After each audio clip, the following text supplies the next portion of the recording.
I had a student that came to me, swing review student, and said, basically, I always ask what the goals are, what their goals are, what they're hoping to get out of the swing reviews. And he told me, I want to be able to consistently hit 300-yard drives. That's what he wants. So I said, great, that's a great goal to have. So let's get after it. So let's talk about, how do we do that? How do you hit a 300-yard drive? So first, you have to have club head speed. So that's the first thing you need to get up there is your club head speed. How much club head speed do you need to hit it 300 yards? To do it consistently, you probably need to be about 115 miles per hour with your club head speed. The easiest way to kind of figure that out is to take however far you want to hit it and divide that by about 2.6. If you take 300 divided by 2.6, it's about 115. That's how much you can do consistently. Now, you can hit 300-yard drives swinging 110, maybe even a little bit less than that, but you're not going to do it on a consistent basis. Maybe if you're at altitude, maybe if you live in Colorado, you live up in the Rockies, and you're at altitude, maybe you could hit consistent 300-yard drives with 110 mile per hour club head speed. But typically in normal conditions, you want to be around 115 to do it consistently. That doesn't count how much it's going to bounce and roll and all that kind of stuff. It's just a matter, if you want to consistently hit the ball 300 yards, you need to be about 115 mile per hour playing speed. So let's get that speed up first. So how do we get that speed up? We actually have a great program included with your membership on Top Speed Golf, your all access membership. It's called the 20-minute distance fix. And if you haven't checked it out, I highly recommend it. If you're looking to gain any kind of distance at all, the 20-minute distance fix is definitely where you want to go. And maybe your goal isn't 300. Maybe it's 250. If it's 250, you probably need to be swinging 95 to 100 miles per hour, your normal playing speed to get up to 250. So maybe your goal isn't 300, but this works whether your goal is 250, 300, 350. You got to get your speed up to a certain number first. And then we'll talk about what comes next after that. So how do we gain speed? What do we work through? We work through the 20-minute distance fix. And the 20-minute distance fix focuses on 3 key areas for getting speed. So number 1 is your range of motion. And just to boil that down to make it very easy for you, basically your range of motion is how much you're turning your body and how much you're able to create space and time to accelerate this club.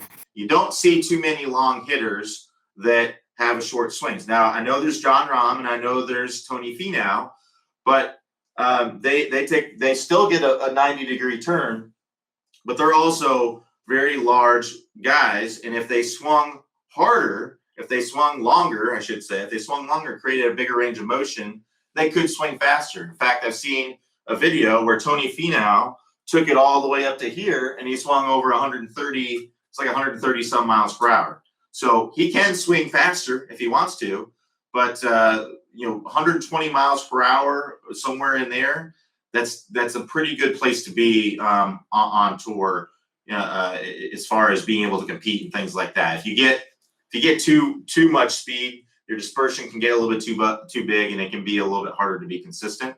So if you can swing 120 miles per hour with a swing that only goes to about right here, then more power to you. That's great. But if you can't, then you need to increase your range of motion so that way you have more time and space to accelerate that club. So we need to get those hips turning. We need to get those shoulders turning. And you know what? If you're not real flexible, I'm not real flexible, there are things that you can do to improve that. So one would be turn this trail foot out. That's going to help you open up the hip. Let this heel come off the ground. Free that up so that you can turn your hips. Look at old videos of Sam Snead, Jack Nicklaus. These guys are the biggest hitters of their time. They did both of those things. So absolutely nothing wrong with that. You're going to be able to hit the ball a lot further with a bigger range of motion if you do that. So that's number 1. We need to increase your range of motion. We do that in the catapult drill. That's the first thing we do in the 20-minute distance fix. And it's also one of the easiest things to do to get you some speed. I've had people come to distance clinics who gained 20 miles per hour like that, literally 5 minutes, going from turning their shoulders like this to turning their shoulders like this. They went from 80 to over 100 miles per hour. So if you're looking at your swing on video and you look like this, you may have a lot to gain from working on this catapult drill. So highly recommend that catapult drill. Next is our sequencing. So now that we've gotten this big shoulder turn, we need to have everything sequencing properly in the downswing. So that would include getting loaded up properly and getting that proper weight shift at the right time. Most people shift their weight, or I shouldn't say shift their weight, shift their pressure to their lead foot way too late. Typically, that pressure isn't getting on the lead foot in amateur players until the downswing's already started. It's already too late by that point. You're essentially just going to be swinging with all arms. Now, you can get a lot of speed from your arms, but if you want to get that extra notch of speed, you want to get the most speed you can, you need to get that pressure shift, that feeling that pressure in that lead foot in this last part of the backswing. So if you look at tour players, look at Brooks Koepka, look at basically any tour player, you're going to see as they're reaching the top of the swing, you're going to see some momentum moving forward and getting some pressure into that lead foot. So we work on that in the sumo step drill. We also have some other drills that also incorporate this as you go through it, as you continue to work on your sequencing. Another part of sequencing is generating what we call lag and then releasing that lag. So when we're talking about lag, we're talking about getting the hands out in front of the club head here. That's what lag basically is. We want to create this nice angle here in the downswing, and then we want to release that angle as fast as we can out in front. So we have our half backswing, full follow-through drill. We have our grip ripper drill. We have our boomerang drill. We have all these drills from the 20-minute distance fix, which are great for creating that lag and then releasing that lag out in front, which allows you to get a lot of speed. If you're doing this in the downswing, you're throwing the club right away, you're burning up all that speed, right? And you're probably releasing early, right? So in order to get some really, really good speed, we want to get some good lag, and then we want to release it out in front. So that's another piece of sequencing there. Next, the third piece that we have, so we've had increasing our range of motion, we've had sequencing. Now we have what's called neural adaptation. And this is what you're going to be doing throughout the entire course, which is basically, just to put it in a nutshell, it's essentially just swinging with 100% effort. If you swing with 100% effort, your body is going to get used to swinging faster. It's going to become its new normal. You're going to adapt to it. So if you think about anybody who's trying to, go do something extreme, somebody who's trying to dunk a basketball, they're going up, they're jumping as high as they possibly can. People just don't start dunking automatically. A lot of those people who are really good dunkers, they were jumping as high as they possibly could over and over and over, 100% effort until they got to where they were going up. And then they kept going and they kept going. That's the same thing in your golf swing. If you're wanting to add speed, you're swinging with 100% effort when you're doing this. So that's a part of the neural adaptation. It's kind of the secret weapon to increasing your distance. I mean, you could do nothing else. You could not do increase your range of motion. You could not improve your sequencing. But if you just went out there 15, 20 swings a few times a week, swung as hard as you possibly could with your driver, you will increase your speed just doing that. So highly recommend the program. That's what's going to get your speed up. So once we get your speed up to 115 miles per hour for a 300-yard drive, or if you're going for a 250-yard drive, it's going to be probably around 100 miles per hour. Then what we need to do is we need to get to where you're making sure that you're transferring all that speed, all that energy that you created with this club to the golf ball. And in order for that to happen, the main things that we need to have is we need to have center face contact. All right. So when you get, if you're all over the club face, maybe you're swinging 115 miles per hour, but you're not transferring that energy to the golf ball. We need to get to where your ball speed is fast as well. So we need to make sure that strike is very close to the center of the club face, or even a little bit high and toward the toe. That would be fine too. So a little bit higher on the face gives you a little bit higher launch because the face is domed, right? So there's a little bit more loft higher on the face. And it's also going to reduce the spin a little bit if you hit it a little bit higher on the face. Now, you don't want to go crazy and go way high, but if you go just a little bit higher on the face, that can help you to hit the ball a little bit further. And if you go toward the toe, that can also help you hit a little bit further. And again, you don't want to go crazy. You just want to go a little bit toward the toe. Now, I know some of you are thinking, man, I'm just having trouble getting it in the center of the face. I'm not going to be able to hit it precisely high and on the toe a little bit. It just comes with practice. But if you've ever noticed, if you ever hit one, maybe it went a little bit longer than maybe 10 yards further than what your normal drive does. It may have been because it was a little bit high on the face and a little bit toward the toe.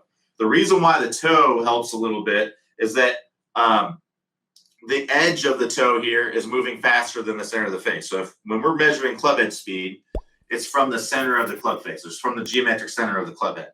So if this is moving 100 miles per hour, then out here, this could be moving 107 miles per hour. It can be moving 7% faster.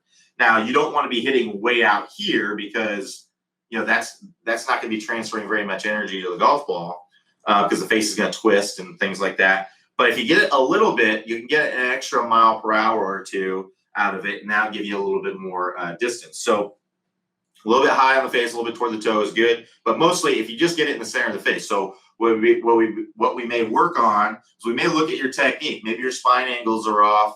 Maybe certain things are off with your technique that aren't allowing you to hit it in the center of the face. Maybe your technique is pretty darn good, and we just need to work on your skill level, your awareness of the center of the face. And we may do some variability type training drills to improve that. And we would talk about that when we get there. Basically, what that would mean is intentionally hitting it on different parts of the face. So hitting some on the toe, on the heel, and in the center. And that's going to give you an overall sense and awareness and feel for the face and allow you to hit it more in the center of the face. And we'll talk, you know, if we do swing reviews, we'll talk about that and get to where you understand that fully. Next would be, we want to make sure that our face angle and our club path are on plane. If we're hitting the ball with an open face and we're cutting across it, we're hitting the ball essentially with a glancing blow, and we're not transferring as much energy to the golf ball. So we need to make sure that our face and our path are pretty close to zero, right? We want it to be within 3 degrees. Your best players out there are within 3 degrees. But, you know, based on your ability level, we can get it to where it needs to be. But less than 3 degrees on both of them would be ideal. So that would mean that my club face is less than 3 degrees open or closed, and my path, the direction that my club head is moving through contact, is less than 3 degrees open or closed. The bigger the difference you have between your face and your path, the more curvature you're going to end up on your shot, and the more glancing of a blow it is. The closer they are together, the more solid of a shot it is. You know, it's like taking a hammer and nailing down a nail. That's kind of the same thing. If you ever notice, you know, a lot of times if you're a slicer, when you pull one, when you get the face closed and you kind of get it lined up with your path and you pull it, it goes a lot further, doesn't it? That's because your face is lined up with your path. You're transferring more energy to the golf ball. You're putting less of a glancing blow on it.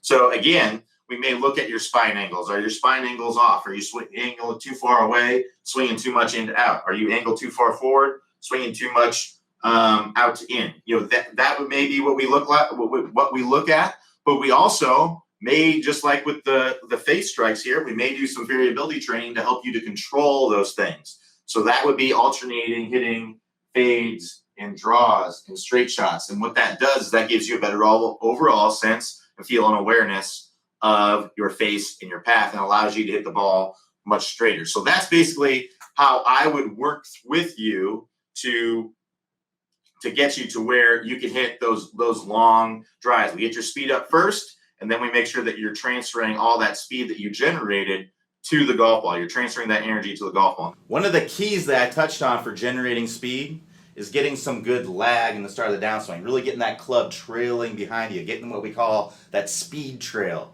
But there's actually a key piece that a lot of people leave out in the backswing that can prevent you from getting this nice sharp angle in the start of the downswing. We have a fantastic drill. It's called the Pirate Ship drill, and Clay, the founder of Top Speed Golf, is going to go over a preview of that drill if you want to check it out here in just a few moments. If you'd like to get the full drill, the full length version of the drill, all you have to do is click the iCard that's going to pop up on your screen. If you don't see the iCard, no worries. All you have to do is go to the description below and click the link. So go to that drill, start working on getting some good lag and get some good speed so you can start hitting some longer drives. Talk to you soon. All right, so let's jump right in to one of my favorite videos I've ever done on lag, one of the ones I've seen the best results with. And we'll talk in a minute why this is called Pirate Ship, but it's really a play on a wide, narrow, wide drill, or a wide, narrow throw drill that I've done in the past and have tons of success with. So if in the backswing, my club head kind of at parallel to the ground was, say, a good 5, 6, maybe even 7 feet away from the center of my body, in the downswing, it's much closer to my body. That's the narrowing part because I have this big angle of lag. And then I throw all that out in front really let those arms extend, and I go wide again.